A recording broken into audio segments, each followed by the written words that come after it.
All right, we are live. Happy Good Friday. We have Paul Cook, Michelle Gibson, and BurnEye. How are you, beautiful souls? Hi, everybody. I'm all good. As promised last week. Yeah, I've had a bit of a nightmare with the Wi-Fi, so it's I'm actually blessed to have a Wi-Fi connection for a whole day. So I'm making the most of it with you guys. Right? You kept me up because your live streams were so good that I only got 3 hours of sleep, but I'm back, I'm refreshed, and the monoatomic water, it does help. Yeah. All right, continue. It's really exciting because my work got started with field work. I started noticing things in the environment around me, and then I started going looking. And then when I went to look, I got a whole bunch of information in return. And Paul does such an awesome job with his field work. And, it's just a huge difference. You can find things online, and if that's all you have, it works. But if you can actually go and see a place in situ, there's just a whole lot more information available to find. It's actually quite exciting. And I'll let Paul talk about some of his experiences. Yeah, I don't know where to start. I'm going to be honest with you. I don't know if you two guys know, but about 5 years ago is when I first met you two guys in Malta. Online, by the way. Do you know that? You were the first. I had an idea. I spoke to in the whole of YouTube. So it's mad that 5 years later we're here doing this, eh? Yeah, right? This is wonderful. It's crazy, isn't it? But yeah, I love distraction. It works. It's true. I'd like to kind of pick a starting point for us, Paul, if that's okay. Yeah. Because I did a little bit of research on a place that you've done a lot of research. And so I've got the you look it up story about it, and you've got the, hey, I've actually been there and this is what I found. And I'm talking about the Williamson tunnels in Liverpool. And I'm going to go ahead and hit my screen share here. Yes. Because I got pictures. Yay! Michelle lessons. It is a really good Friday. So I've done a whole bunch of series on places that people have suggested, and I have to say that my first round of receiving information came from the alignments that I found, and then when I started looking at places people suggested, I got a whole nother stream of information coming in of places that I would have no other reason to look. So this has just, really led to even more breakthroughs for me in terms of, somebody saying, hey, check this out, and I'll go look at it, and it just puts the pieces of the puzzle together even more. And the other interesting thing about having done that process is that invariably, when I would sit down to do my research, and it always starts out in my blog, a theme would take on that was not planned. It's really kind of cool. So the Williamson tunnels is in the Edge Hill area of Liverpool. And Edge Hill, I mean, there's clues in the words. Edge Hill. There's so much in Liverpool going on, by the way. Edge on the edge. And I'll let you talk about that, Paul.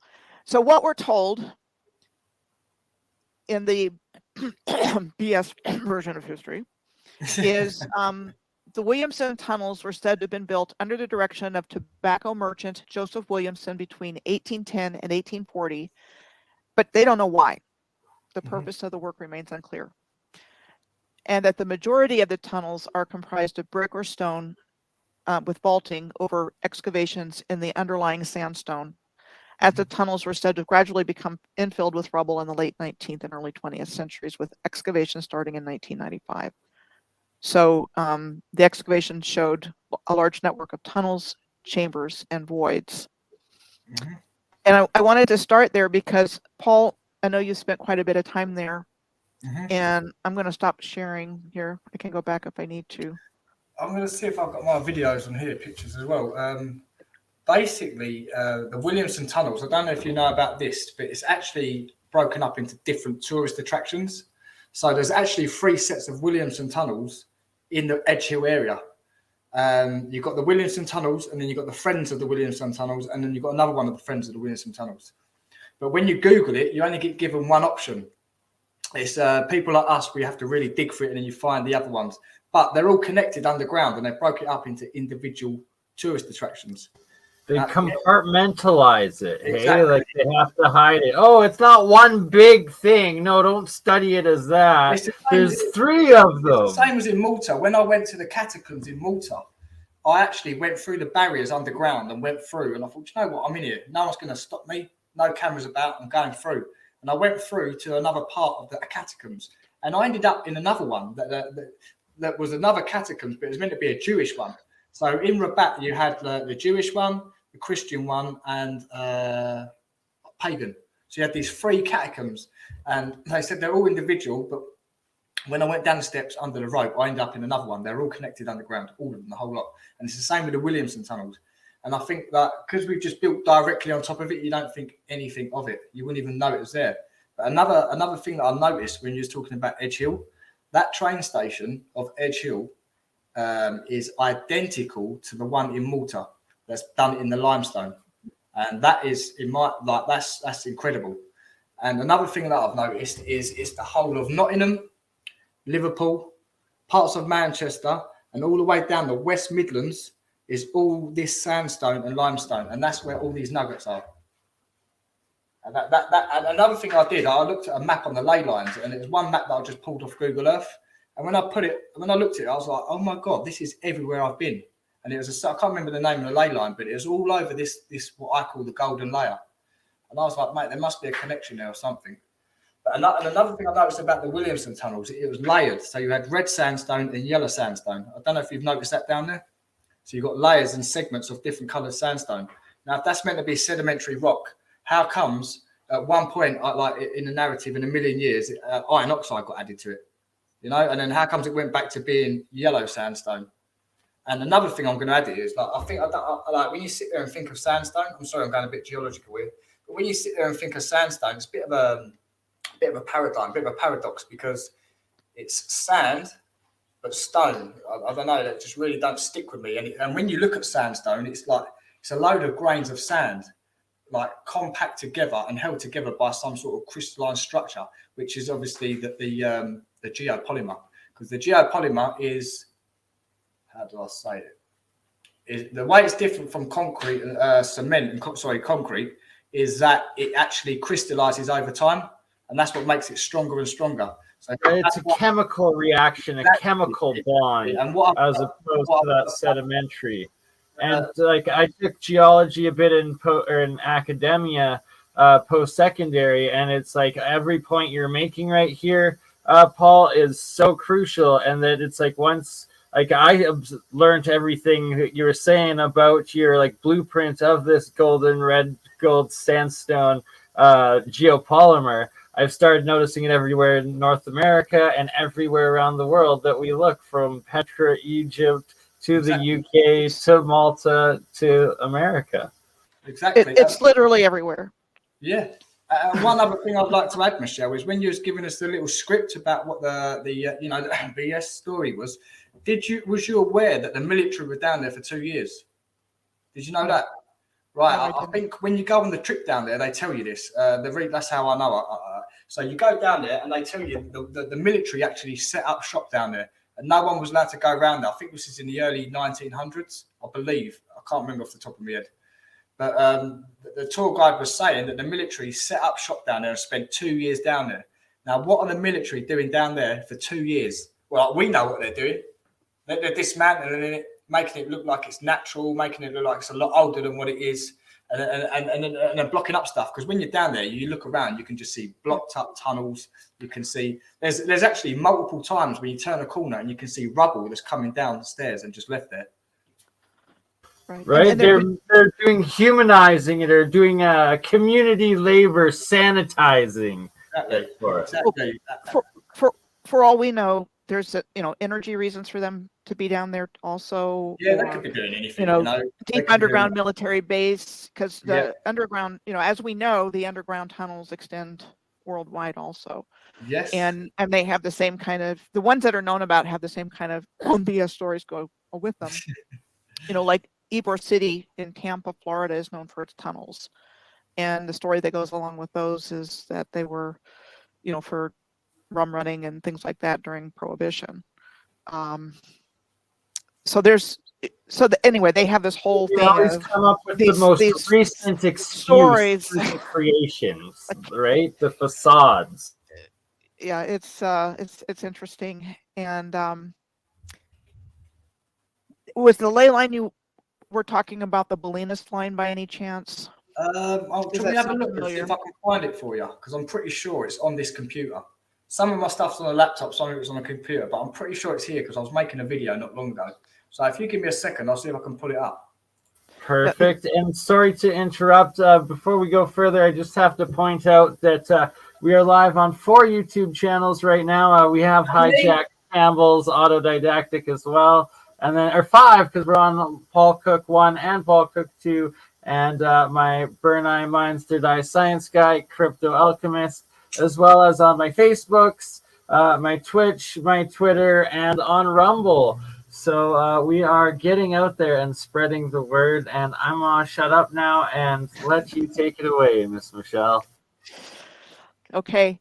Paul, I'm going to go over some things that I had pulled up to talk about megaliths in North America. Yep. And if you're welcome Brilliant. to jump in with anything. At first, when I saw Bernie's title this morning, I thought megalith.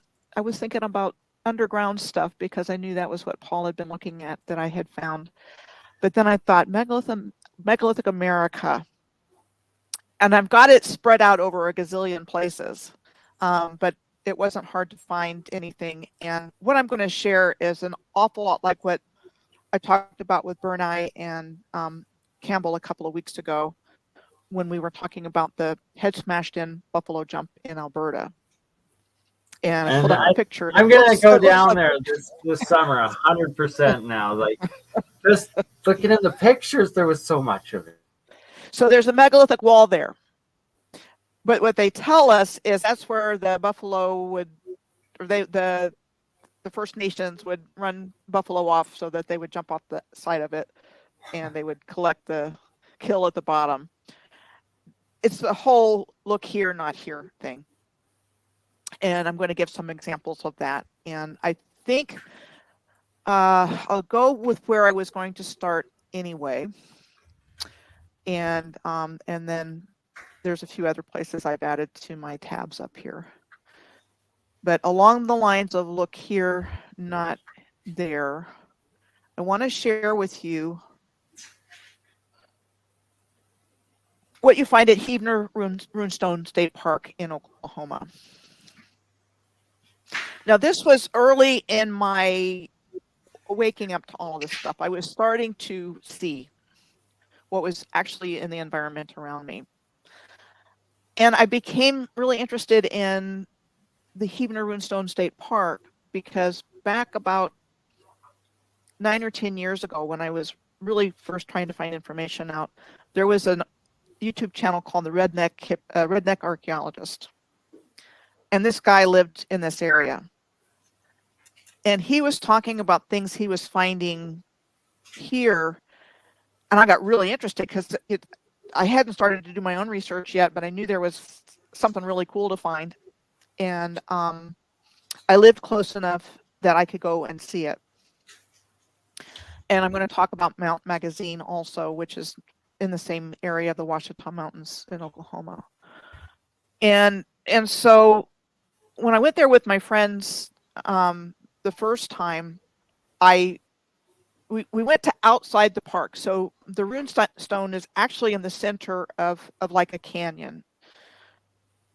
And a canyon is actually a cover-up word for infrastructure, like bluff. That's good. That's good. I just want to jump in here because the only reason I say that the Grand Canyon isn't man-made is because I have no explanation for it because of the macro size of it.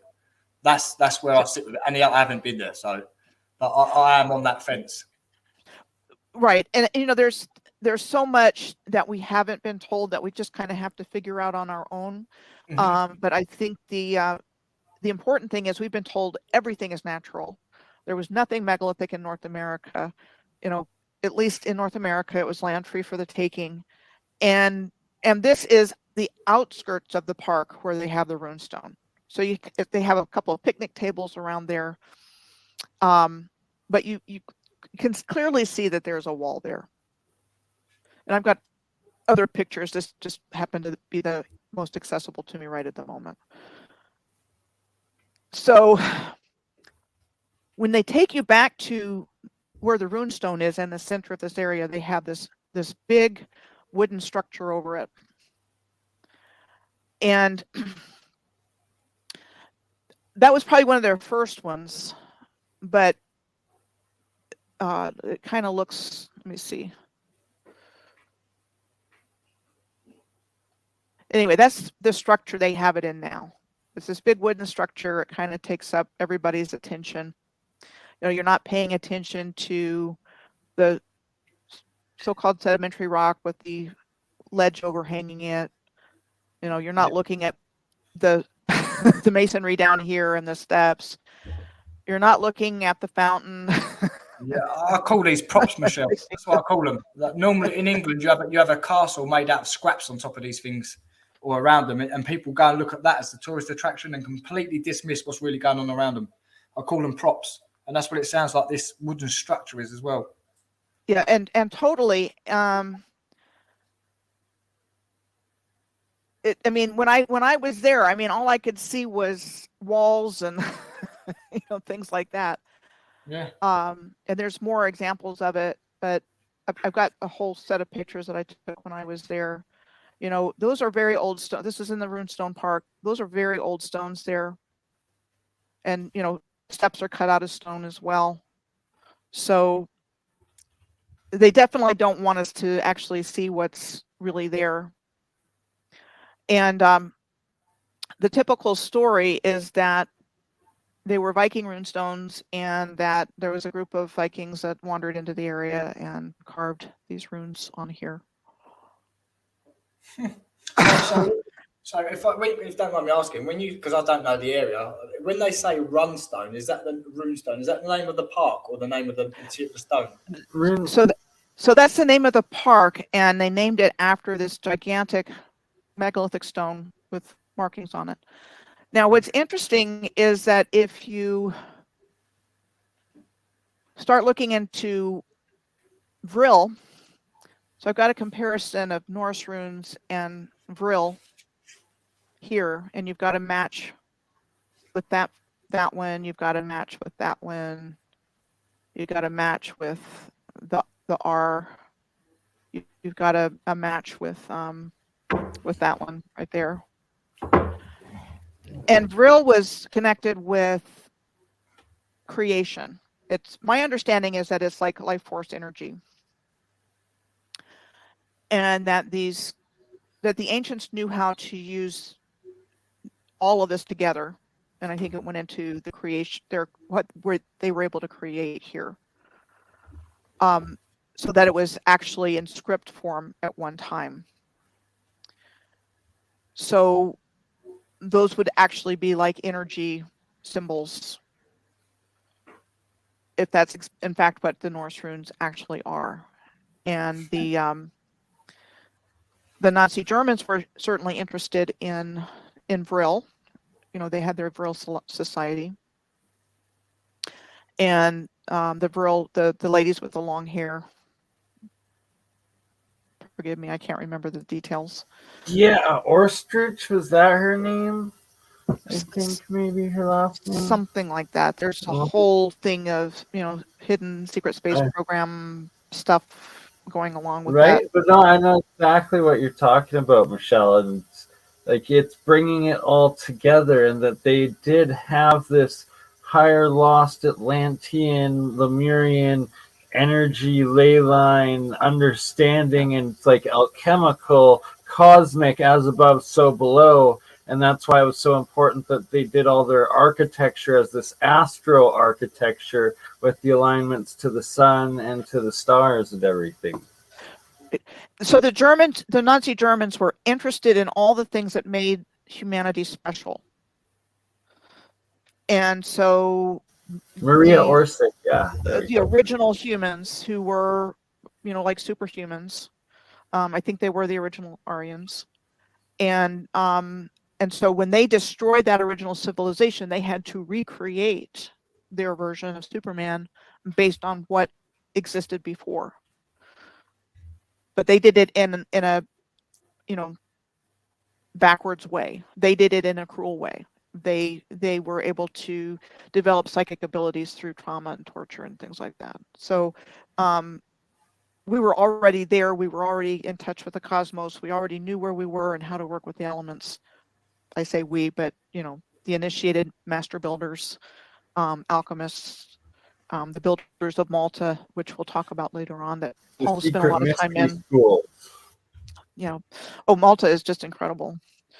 And so there's a lot to consider in terms of this cover up and what they're actually telling us. So I started out by showing you the wall outside the park. That's clearly a wall. And I've got some pictures also that I took at that time of things carved into the wall, like something that looks like a window, but it's, you know, it's not a window, but it looks like it. Kind of like a keystone shape or something. Yeah. I've got some stuff very similar to that. I mean, I don't want to knock you off track, but I've got some pictures from a place in Hastings. If you look on the coastline, you've got church arch windows and church doors put into the how do you say it? It's like I'd call it a wall, but to normal people, it's a cliff, you know. But it don't go nowhere. It's just printed in, and it just don't make no sense being there. Right. And I just want to make a point because Paul and I were talking a little bit before this, but I see a lot of terraforming of the earth. I believe that there was a lot that was man-made, but I also am very open to giants and giant trees and, you know, all the different things that and that's like those are like the hokey legends of like the suns and the existence like before time, like the past ages, that they were long before us. And even in like the Bible where it's saying there was giants in those days, it would have been like the reset catastrophe before modern man or our modern selves right now. But it's like it was still replicas of us, just everything was giant possibly, right? Well, absolutely. I think, you know, the grid was functioning as it was supposed to, the Earth's grid. I think everything was bigger. I think when the controllers hijacked the timeline, they reverse engineered everything and brought us the world we have today and brought us our smaller stature and, you know, everything's smaller. But I think when it was functioning, I think everything was bigger and the Earth grid was enhancing life worldwide and probably universe wide. And it was being used for the benefit of all life and free energy as well. So when it was healthy and functioning, good things were happening and it got turned into a control grid. And that's what we're painfully living through right now. Another thing that I've noticed is I don't know why, but I'm attracted to water. I think like I was a plumber. I love looking for water. I've spent a lot of time underground looking for the source and in mountains and going on the boats underground looking for water. And one thing I've noticed is that it seems like a lot of the, shall we say, like if you go to the Peak District, a lot of these hills seems like they had a function. It seems like they were like my vocabulary is not going to be very good here, but sucking up water and then letting it flow down for the pressure and to hit other places. That's what it seems like. And it's hydraulics and hydrolysis. Yeah. And the video that I'm working on now, it seems I feel like I've come across a humongous megalithic pyramid that has been absolutely smashed to pieces, and it's just been put into piles of 120-foot blocks. And when you're looking at the block work that's been put in these piles, you can see cylinder shapes, like perfectly round cylinder shapes, like humongous pipes, basically. And one thing I do know is that the Peak District is the centre of the United Kingdom, or the centre of England, and that's where all the fresh water is coming from. So it seems to me, and another thing is, if you go to Sheffield, there's a point underground called the Megatron, and that's where 7 rivers underground meet. So there's a junction underground where 7 rivers are meeting, and that's just outside the Peak District. And I believe, like you were saying, Michelle, when they controlled and hijacked this realm, that one of the main things they got rid of was the water supply, because we are now having water that's been treated from reservoirs and it's got all sorts of chemicals in it. And I believe they've got rid of the natural water and they've just redirected it into streams that end up into the that are tributaries to the rivers and then end up in the sea. And there's some sort of cycle that's going on. And like people may think I'm crackers, but if you want to sit there and accept that the moon is controlling the tides, then why isn't it controlling the river? Why isn't it controlling puddles? Why isn't it controlling streams? So you can't have it best of both worlds. You're saying this water is pulling the water this way, and then when it only does it for certain parts of water. So like I was saying, I believe that one of the main things they got rid of was the water, and they've smashed all them places where they're sucking the water up, and they've just redirected it, and we're having reservoir water. And reservoir means reserve sea. And I know for a fact, in the areas that I've lived in, once I started waking up to this, there used to be canals all over the place. Mm-hmm. And I mean, I'm surrounded by that where I live now. It's like dried up canals. Mm-hmm. You know, nobody ever talks about that. Nobody ever talks about the railroad tracks or anything that are here, or the railroad washes. Right. But there are some left close to where I am. But all that history's been removed. And there's actually a trolley car bus system that I'll every time I see one, I'm like looking at that going, okay, so there must have been a trolley system here at one time as well. Yeah. And so there's just a lot hidden that way, like what you're talking about. And I had another thought come in my mind, but I do know they've diverted these canal waters and dried them up, and most of them are just abandoned. And so Tartaria and the canals of Tartaria, like in China specifically, their grand canals are over 2,000 years old, they say, and that they just restored them and that they built the original infrastructure, they say, thousands of years ago. So it's like they've been there for a very long time, and they had to be so advanced that we've only now been able to like start reusing them and be able to like upgrade them and bring them back onto line, where when this catastrophe, takeover, hijack, reset happened, it set us back and we lost that sort of capabilities. Right. I saw Cowgirl in Arizona about the trolley car tracks and so forth down in Tucson, Arizona. I live in the Verde Valley, and there's a place not far from me called Jerome, which it's sitting on the side of a shape that looks like a pyramid shape that's called Cleopatra Hill in the Black Hills, of Arizona. And there's it's known for copper mining and other things, said to have been founded around 1890, 1900, and it looks like Malta with the same kind of walls and cobblestones. I went into a restaurant not far from where I live the other day, and I saw a picture of the trolley car tracks in Jerome on the wall that are buried. So they're like digging them out. Ah. And I see a mud flood community when I go there every time. It's fascinating to me. And then on the other side of what's called Mingus Mountain, going across that, you come to Prescott. And that's clearly a mud flood area. And when you go downtown, you can see the horribly slanted streets and things that don't make sense.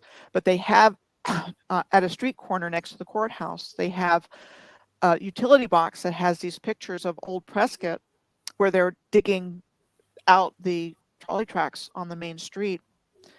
And the trolley line was said to run for only like 7 years, or even 5 years, 1907 to 1912. Right? Like why would they build this massive infrastructure for a decade? It's right. So idiotic. And then you see the trolley carts being pulled by horses everywhere somehow. Right. At the beginning, so around 1854, you start seeing trolley cars coming online with mules.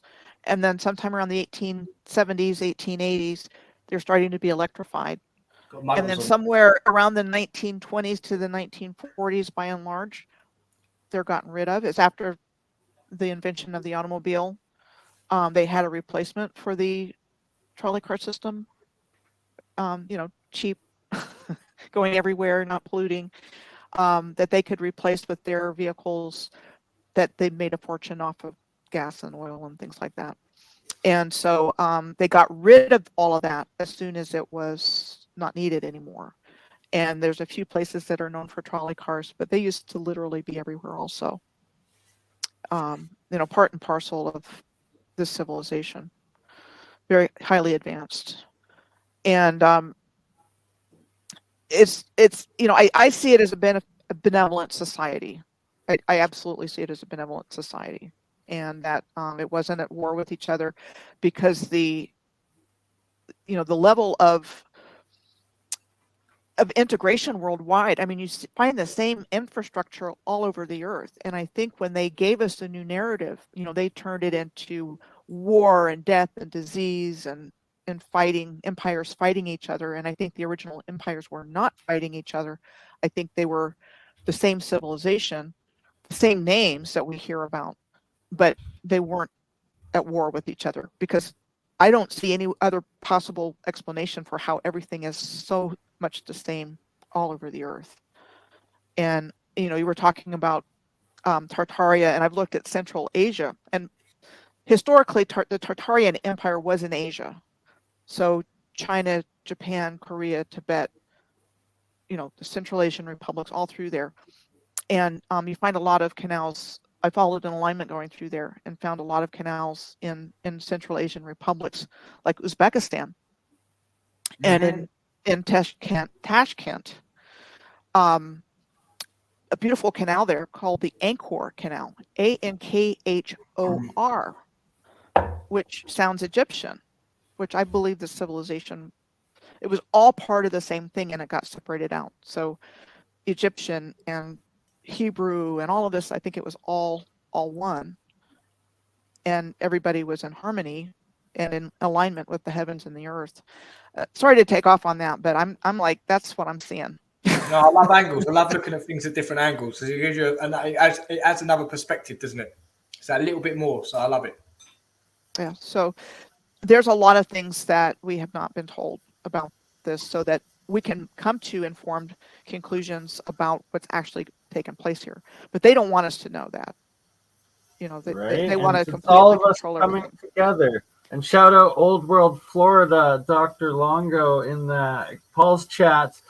We got to get you, Michelle, and Paul, and Longo on together to do a Moorish America episode and pre-Columbia America episode in the future too. That would be epic. That would be epic. Yep.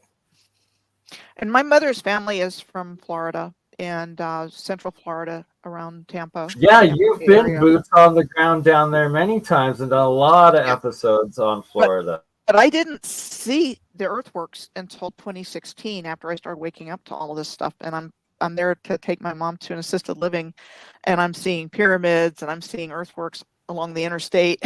And I've been back a couple of times, but it's there. So that's that part they're hiding. And I want to just quickly, if I may, show you guys a couple of things. And take your time. We still got, we're only half hour and we got another hour, I think. So. Okay. So I showed you that. I've got so much information, guys. I'm sorry. Don't apologize. We love it. Michelle, while you look for that, I can show you that image of the ley line that I've pulled up. It's only one image, but you might, because I know you're a ley line human that loves, like you'll know these ley lines. So if these are real ley lines, you'll know what they are. I don't know what this is because I pulled this image off Google, but when I looked at it, I was like, wow, this is exactly where I've been researching and finding all these nuggets. So I'm just going to present this one here, and hopefully you can go, yeah, bang, that's it. Here. This is it. I don't know what this is, but this one here, I pulled it off of Google. So it starts from down here through Bristol, all up the West Midlands. Is exactly where I was for the last couple of months up here, going through all them geopolymer structures around here. I've spent a lot of time in Liverpool, going underground, above ground, going around the castle, in the parks, in other, like around the grounds of the cathedral, and also over in Nottingham as well. And I found that phenomenal, that this literally marked everywhere that I've been, this here. So I don't actually know the name of it or anything like that, but it's, when I looked at it, I was like, oh my God, that's where I've been. So if you know what that could be, Michelle, that would be incredible. They removed ley lines from maps starting around the 1540s, between the 1540s and 1580s. The old maps, if you look at them, they have ley lines on land and sea. And then with Mercator, Gerardus Mercator, he removed the ones that were on land and just had the ones on the sea. And eventually all we get are maps with longitude and latitude. Yeah. But these geometric ley lines used to be all over, and they're hugely important. And there's a lot of information. I believe that they're a form of consciousness. There's magical things that happen on and around ley lines. And not only that, but I just did a series not too long ago following some long distance ley lines that I found on the model that I use. It's not Leyline Jeff. Is it Leyline Jeff? I'm sorry? Shout out to the 420 people watching right now in the live chat. How many people here? Yeah. 422 right that's now. a nice number, So anyway, there's a lot of information to be found here, and I think I know of a number of people that just have a lot of connections to these ley lines, and you may too, Paul, if you've been on them without knowing them about that, because I know that happened to me before I knew about them. I've lived on a lot of these in the States. This is why this image struck me and like hit me hard. Even though I'm not aware if these are real ley lines or not, because when I uploaded it on my Instagram, someone was like, "These ain't real ley lines. You've drawn these," and I was like, "No, I haven't, mate." But when I see this image, I was like, "This is everywhere where I've been," and I was like, "I can't believe that fact. It's unbelievable. Like it's condensed in Liverpool, down at Nottingham, and all down the West Midlands." And I just thought, "Wow." And when you actually look at the geological structure of the United Kingdom, and you look, this is actually going through a whole load of limestone and sandstone. I mean, I just thought, wow, that's mental. But that was the image. I just wanted to see what you guys thought of that. So somebody mentioned something about the line of Albion, and I mentioned the Bolinas line earlier. Gary Biltcliffe and his partner Carolyn are dowsers, and they doused a major alignment from the Isle of Wight up to Ferride Head at the tip of Scotland, and they called it the Spine of Albion. And there's 33 nodal points from the bottom to the top, and there's a feminine line of energy that crosses over and a male line. Well, like the like that. Yeah. And so very Walter Russell esque of how the universe, cosmology, energy works. And I read his book called The Spine of Albion a couple of years before I started doing my own research. And I went to England or Britain in 2010 with an unawake friend of mine. If it had just been me, I mean, I would have been like the Cornwall and all these other places. But what was interesting about this trip, we spent about 4 days in London, took the train to Reading, rented a car, and when was this? 2010. Oh, right. And then drove down to, I kind of was in Avebury for a little bit, went to Stonehenge, drove down to Salisbury, over to Glastonbury. My mother's family is from Bradford on Avon. We went there, went to Bath, which is nearby. Beautiful. And then we drove up to Scotland. And our big activity was finding a B&B to stay in. Because she wasn't awake at all. It was like really uncomfortable trip for me in a lot of ways, because I wanted to do something completely different, and she was on the touristy thing. But anyway, I'm mentioning this because we went up the Spine of Albion on that trip, and I had no idea that was taking place until I read the book. It's like, oh wow, we were there. Yeah. And one of the places, Paul, if you're familiar with Shap. Yeah. So we went past Shap. Yeah. Which I did not know at the time was like an ancient temple site, like Avebury. It's called a serpent Actually, temple. I'm not aware of this place, Michelle, and I need to write this down. What was it called? Shap. What, CH? SHAP. Oh, I have never. I study English maps to look for places to go to, and I've never ever come across that. So I need to make a little note of that place. Well, they've taken down the big megaliths that were there. If you look up Gary Biltcliffe on YouTube, Megalithmania presentations, because that's where I first heard about his work. He talks about Shap, and it was very similar to Avebury, which is what they call was an ancient serpent temple. Again, a lot of the original stones are gone. There's still quite a few at Avebury, but apparently most of what they had at Shap is no longer there. So anyway, I was going up this this ley line without even knowing it about 5 years maybe before I knew I was on this particular alignment. And it's a signet alignment. CYGNET, Signet the Swan. And there's a lot of swans on that alignment too. So like in where Shakespeare was born. Where was that? And that's near Warwickshire, isn't it? It was in gosh darn it, Morton on Marsh. Hang on just a second. My brain is short circuiting right now. Okay, Shakespeare's birthplace. What's mad is I drove into a town or a city a few weeks back, and it said the hometown or birth town of Shakespeare. Hang on, his hometown. I'm just not Stratford. Stratford upon Avon. Yeah. So there's a lot of places with swans along this particular alignment, and it's a, you know, Signet is the swan constellation. It's a mirror of that. Really? So like they've named everything, all these swan things, and then also the swan constellation in the sky alignment with it. And it's so similar to like all these different alignments with the towns and the different astrologicals, like with the one that's intersecting the two blood moons, all the Salems that you've also done the episodes on, Michelle. Like, it's just so much. They were big ones, weren't they? The Salems. I remember them. Yep. I remember them information nuggets. And at the time I was traveling on that alignment, I didn't know any of this, but I did notice that, you know, there was a lake in Morton on Marsh that had a little swan house. Stratford is known for its swans. You know, we went on a little boat trip. Oh, on one of the swans. There's a lot of swans there on the river. Yeah, because I think you can actually ride swans, can't you? You know the boat-looking swans. Did you see that? The pedal boats. Yeah. Pedal boats. Well, they had the pedal boats, and then they had. We weren't on a paddle boat. We were on a little boat trip. But anyway, there's just a lot of really interesting things. But again, like I said, it's like there's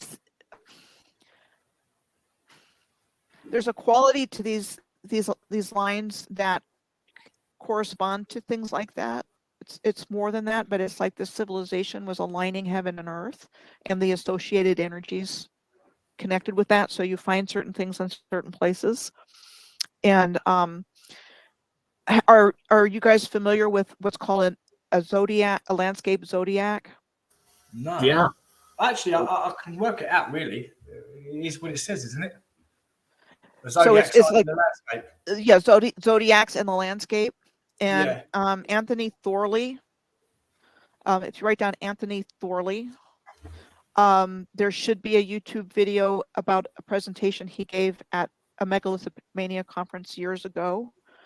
But he talks about landscape zodiac that he's identified, where like different towns or streets and towns have the characteristics of the different zodiac animals or whatever they are. It's quite interesting. Anthony Thorley did that research on landscape zodiacs. So I would look into that. There's also another map. I don't know if you've seen it. It got flown around, I think, just before Christmas, and it was a map of the United Kingdom, and it had they're not the ley lines that we're familiar with, but it was another load of grid lines. That's probably the best word to use. But along these lines, you could see written underneath, it would be like a line going straight up the United Kingdom. And it'd be a line of 9, it'd be a line of like stone circles, or it'd be a line of temples, or it'd be a line of certain churches. and everything was in line going up the country. I don't know if you guys have seen that map. I think that was flying around on Telegram. Yeah, I haven't seen it, but there's a Very lot of things to put together. And I totally agree that Shakespeare's not what we're told. That's a whole nother ball of wax, or Pandora's box, or whatever you want to call it. The church he was the church he was supposedly buried in Stratford has a curse if anybody tries to steal his bones. If you go into the church, so it's I don't mess with that. Lots of big question marks there about what was going on with that. I was talking with BurnEye a little bit before the show, and I want to show you Kansas or ancient Britain in Kansas. Yes, please. And just some of the things that I found. Again, none of this was supposed to be here, so it's fairly easy for them to cover it up. Right, because they claimed it was all just glacial erratics. Everything was wiped out by the glaciers of the last ice age. Oh, you mean cataclysm? Or created by the glaciers. Advancing and retreating created a lot of these landscapes. Yeah, destroyed everything while simultaneously making these impossible glacial erratics that just every single thing they label glacial erratic, it's like you look at it and it's like the physics of it is impossible. It's like these giant boulders balancing off a cliff with like on an edge of like this. Sorry to rant and get off topic. So I was following cities in linear alignment that I found. I did a series of 4 alignments, and this was the first one that I did, starting in Wichita Falls, Texas to Des Moines, Iowa.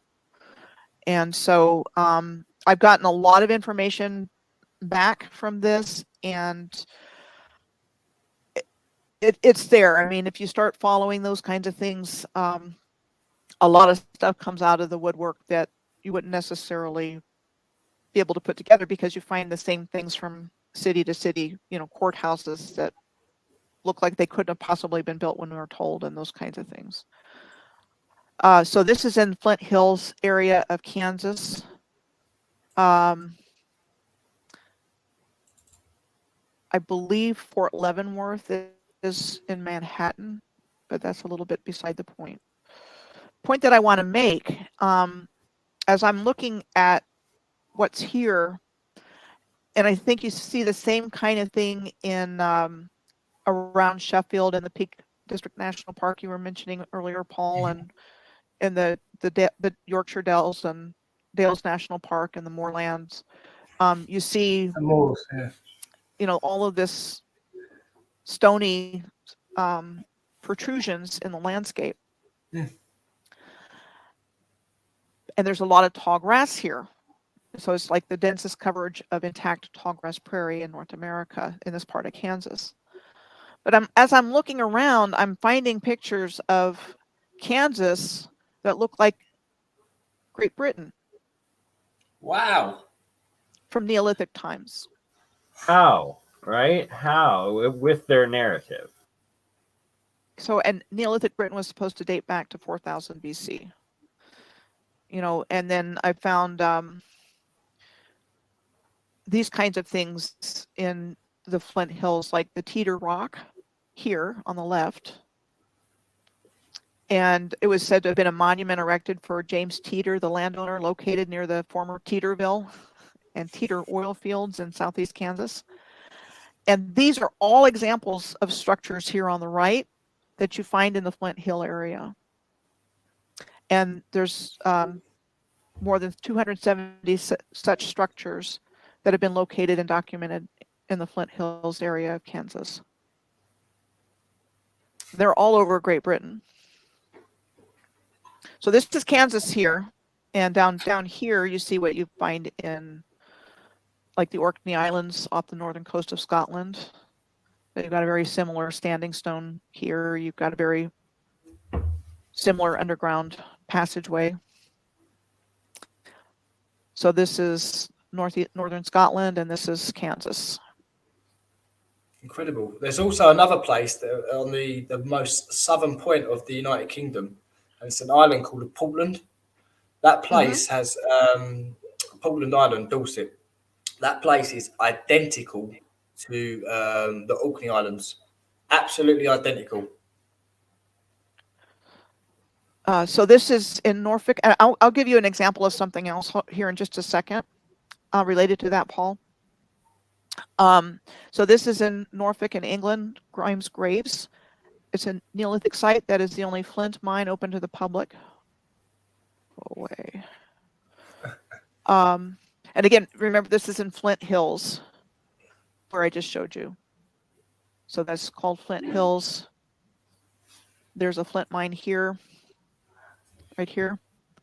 You've got the standing stones, you've got the passageway.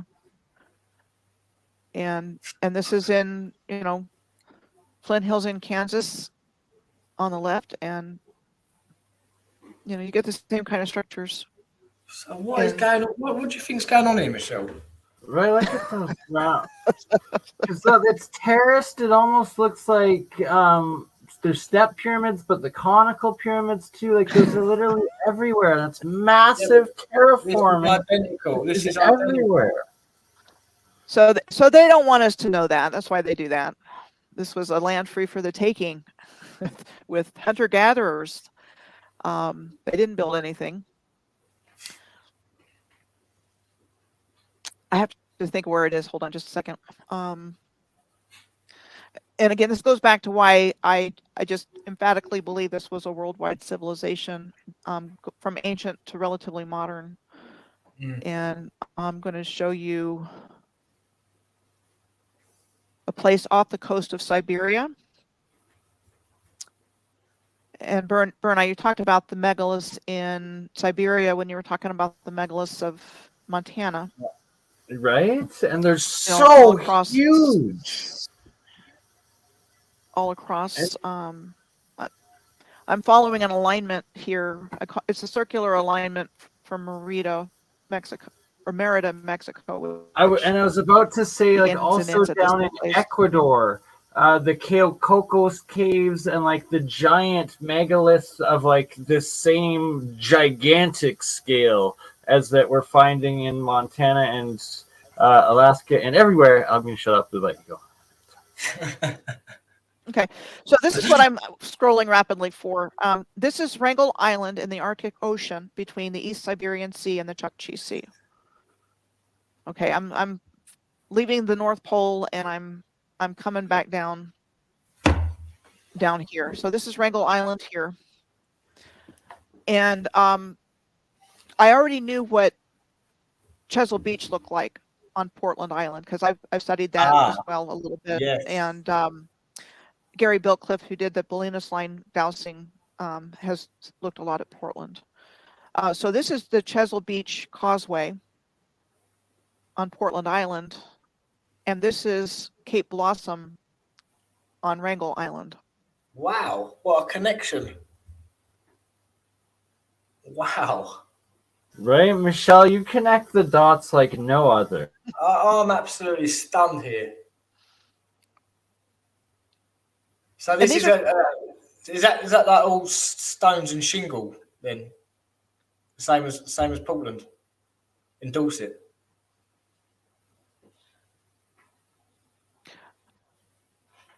I'm sorry. What was your question, Paul? Sorry. Yeah. So the one you've just presented, is that the same material as in like shingled stone as in Portland? I don't know, but it really looks like it's identical. It really is. I've actually stood. I know this image.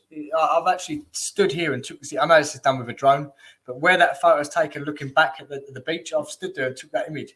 And the one that you're presenting here it's identical. Look at it. It's identical. And this was information that came up through tracking alignments. So when I say I got a lot of information in the process of following these alignments that I found on the what I call the North American star tetrahedron, with the apex in Edmonton and the northern one and the apex of the southern one in Merida, Mexico. And I extended the lines out, and then I did several series where I was just looking at all the data points on each one, and I found stuff like this. This Cape Litka on the eastern coast of Wrangel Island here looks like what you see in the Galapagos Islands, off the coast of South America, off the coast of Chile. So this one is, okay, wait a minute, hang on just a second. Okay, so this one is Wrangel Island. This one is the Galapagos Islands, and this one is on the Black Sea.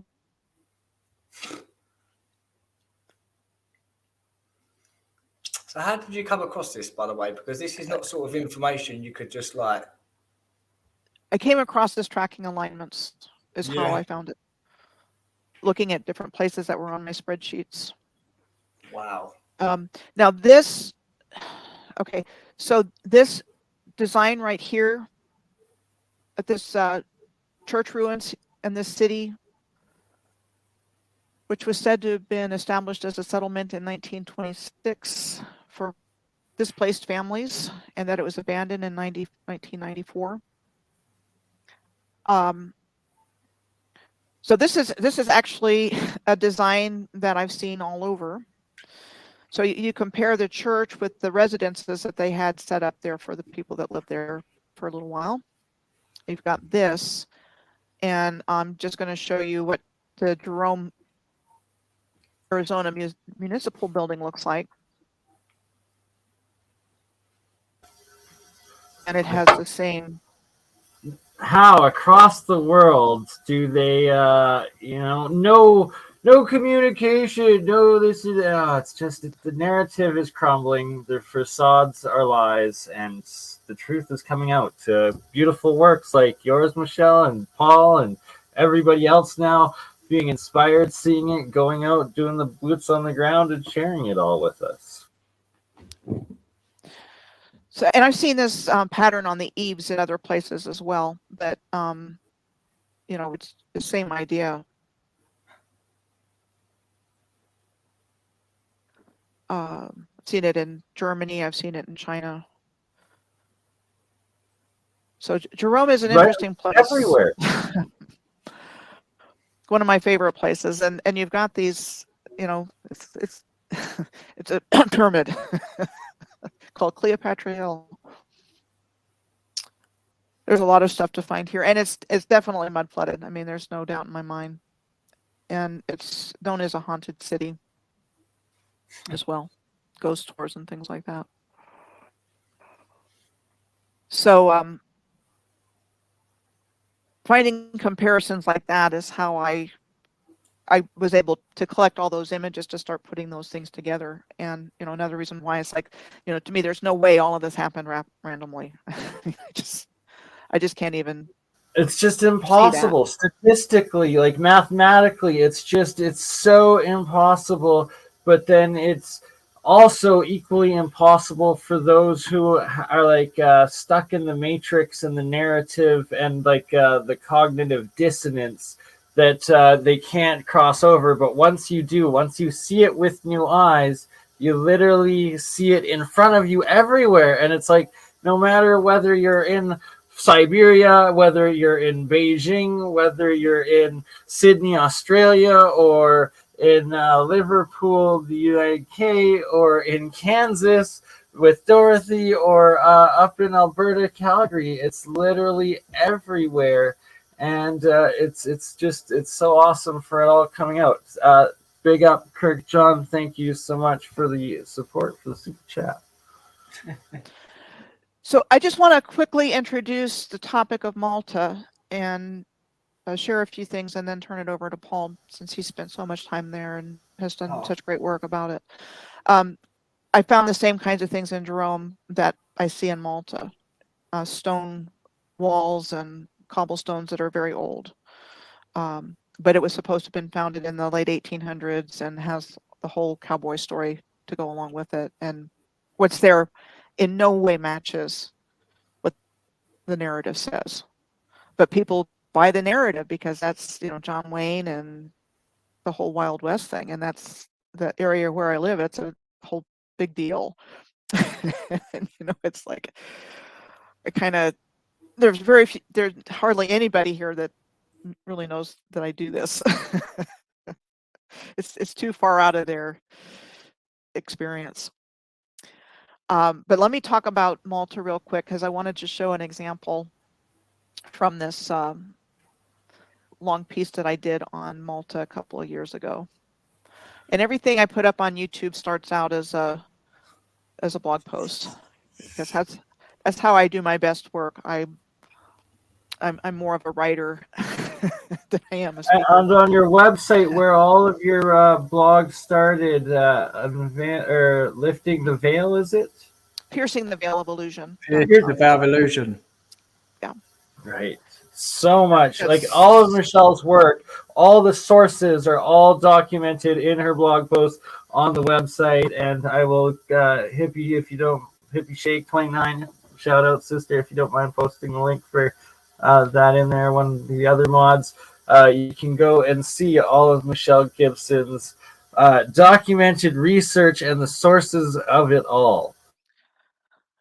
And actually, when I go through and I do my research, I'll usually start out when I look at Wikipedia, I start looking for things because basic information on when it's founded and that kind of thing. And then I just kind of go with the things that strike my attention, like canals and courthouses and other places. And so it's the result of my research, and it's all it's findable. It's definitely findable.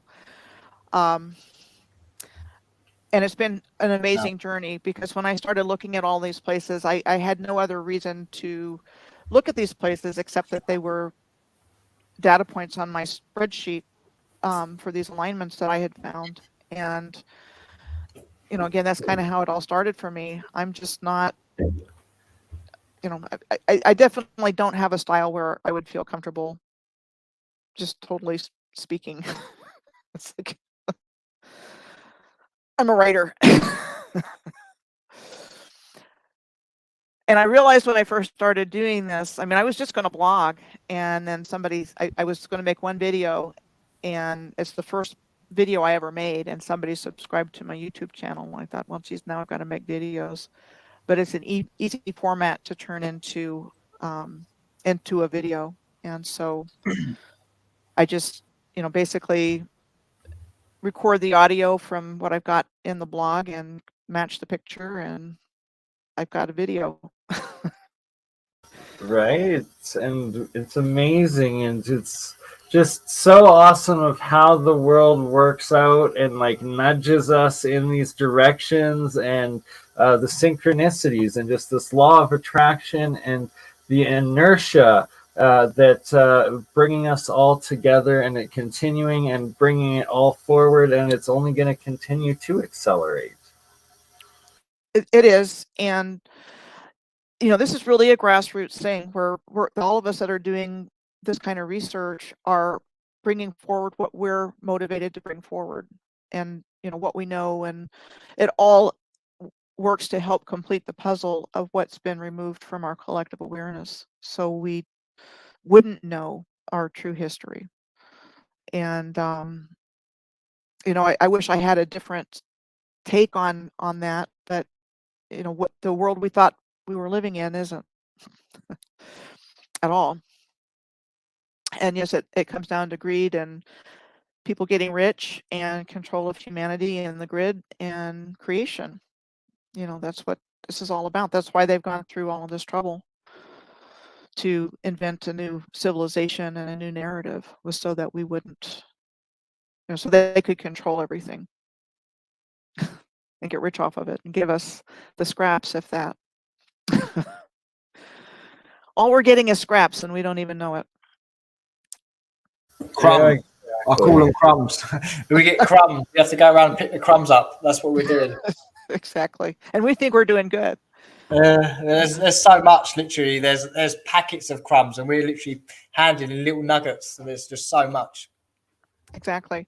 So I'm just going to show a few things about Valletta. And what I did was essentially, I went around the walls of the city of Valletta.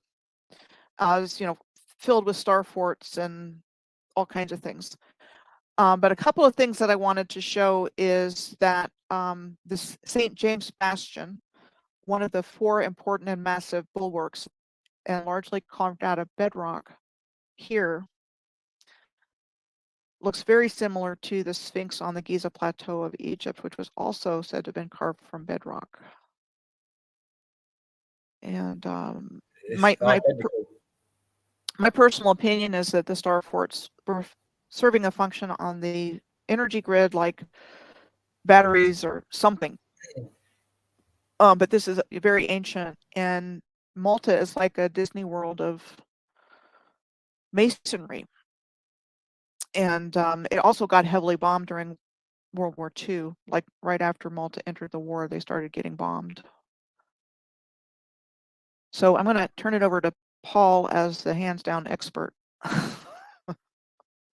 Let's go. The boots on the ground, the man who keeps going back to Malta. Tell us all about it. No, I'm going to be back there in less than a month, and I'm looking forward to it. So, but I've actually, like you said, Michelle, what part? I know you said you walked around the whole of the Starfall, but I don't know if you noticed it. Sorry. No, I was going to say I just looked at the walls around Valletta, and what I found when I looked there. I didn't look at any of the other islands or anything like that. I just looked at that one area, and that was quite a bit of work there, just doing that. Well, I know it's unlimited. That's the thing. That's why I'm going back there. It's unlimited. But one thing I will say is I don't know if you noticed that the actual Starfall of Valletta is just one part of the bigger Starfall or Star City. Did you notice that? Because it actually the star shape actually radiates out to another town called Floriana, and that's where I lived. And that map of Floriana, I've got a map on my laptop, and that map's from 1695. And everything is the same layout, the same roads, the same blocks, the same, everything is exactly the same. And I was lucky enough to go and live in one of the apartments in the blocks in Floriana. And these buildings are 400 years old. And when you go into the basement, it's like you described it. It goes from the stones into this like bedrock. But it seems to me that they've carved, or it's geopolymer, the apartment into the bedrock and then built on top of it after that. And it's I don't know how to say this really. It's how can I say it? It's all connected, in my opinion. It's all connected. It's all connected underground. And because we've built on top of it, you don't really notice it. But you can go underground from Valletta to Floriana, and then from Floriana to, these are useless to some people, they don't know how. But you can go across all of the island underground, from Star City to Star City underground. And I found that very fascinating. But if you wanted to ask anything about the sorry, I've got mind blank, a bit tired. About the Malta, I'll let you know. I also went into Fort St. Elmo. That's another one I went into, which is quite interesting. Didn't you go to underneath Fort St. Elmo in that area? Yes. I've got footage of that as well, and that was incredible. The way I got inside of that was on the side, around the back of Valletta. You can actually take a walk, and it's all smashed up around the back bit, and it's just left for like people to have a little tourist walk along the sea. But there's actually a massive cavity in the wall, and then you can get inside of that. Me and my friend climbed in, and we actually was in the set of what do you call the films? Midnight Express and things like that. All them sort of films. We were just walking around it thinking, wow, this is incredible. Absolutely incredible. Then you've got the Lascaris rooms that are connected to that underground. And then someone actually told me that you can get from Manuel Island underground, under the sea, to Valletta as well.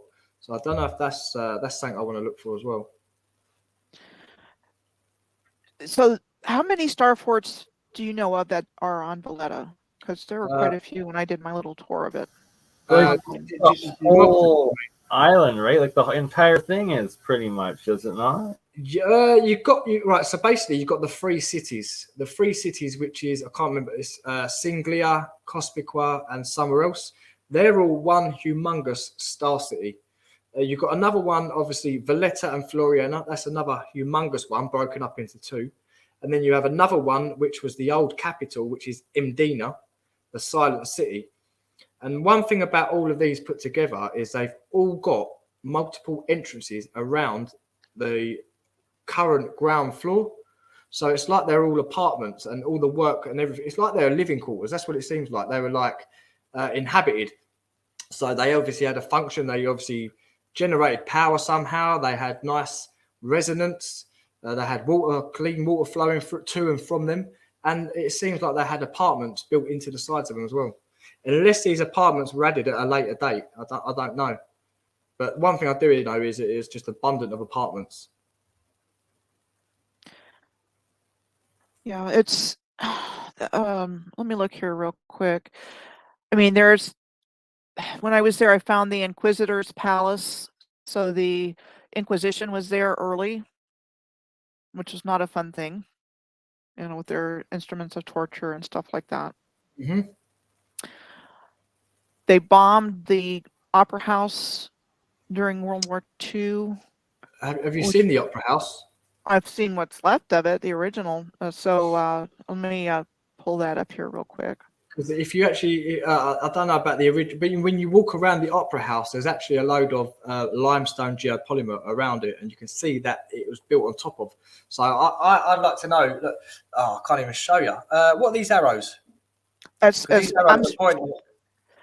showing the slanted sidewalk, like there's more underneath there, and that's like a mud flood. Yeah, so you see where these arrows are pointing, and then you've got this wall with the stairs. This is actually going over a geopolymer part of the structure. So when this place got bombed and these stairs and that all got taken away, you could actually see the original structure before this was here. And they've left that on show now. So when you go there now, you can actually see the original structure. And the buildings behind are actually made out of it. Obviously, in my opinion, it's all man-made. So they've made the stone houses out of all of this. Now, look, you might be able to see it here. So it's not even my mouse. But you see you've got these little trucks going along here. Next to them on the left-hand side of these trucks, you can actually see wells. You can see chase marks for water or cables to go. And you can also see cisterns. You can actually look down into cisterns from here. And we don't get told about that. Sorry. No, I was just going to say, so they want us to believe that was built in 1866. Yeah. Yeah, no, it's definitely not.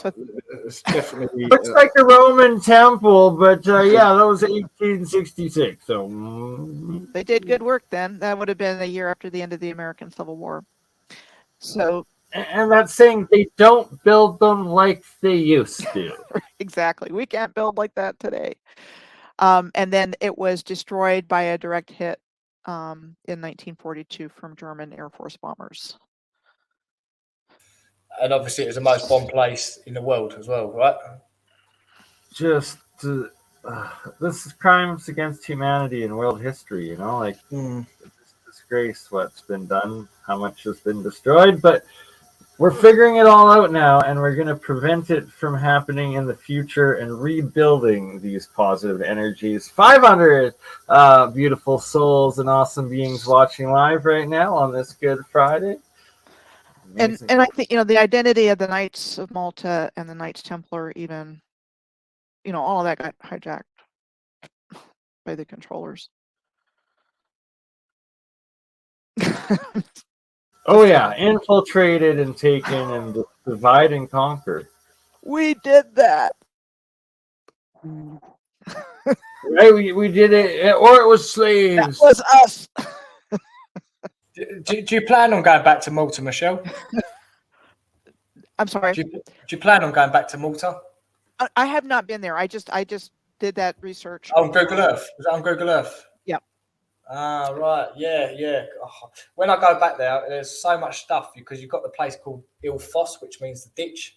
And in the ditch is where all the nuggets are.